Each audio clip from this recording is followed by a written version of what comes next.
I'm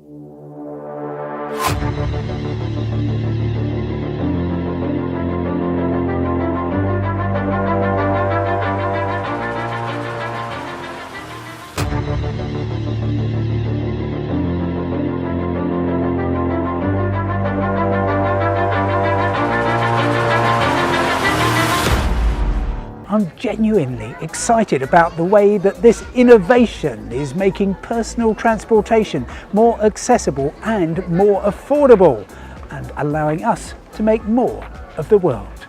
Yeah, it's pretty cool, eh? It's really cool. It's great. I think it's cool because, you know, for people who are maybe not such strong riders and want to ride with their friends, they can go and ride, which is pretty cool. And to me, it looks like it's really easy to set up. Looks like it's really easy to put on a bike, any bike. Thank you for inventing such a fantastic piece of equipment. Convenient, efficient, powerful, and it will overcome the obstacles that you face, such as the hills. For people who want to fit something to an existing bike and not have to do away with the existing bike, yeah, it's good. That's amazing. How good is that? It's so much fun, isn't it? Like literally at any time you can just push it on. Yeah, that's fantastic. But it's great the way you can actually use your own power and moderate that with additional power. It feels totally mad. It's very novel. When you press the turbo button, it really goes some. So yeah, it's quite exciting, quite an exciting way to ride. So easy.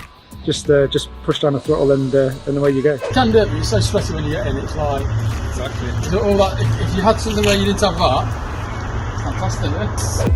It's a no-brainer.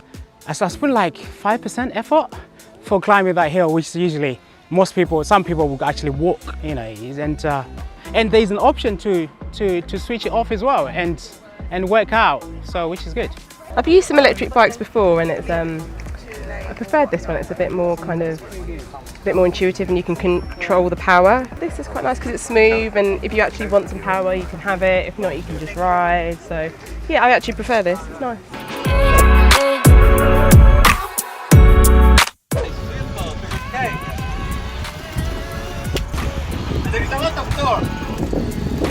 I love it. You know the cool stuff though.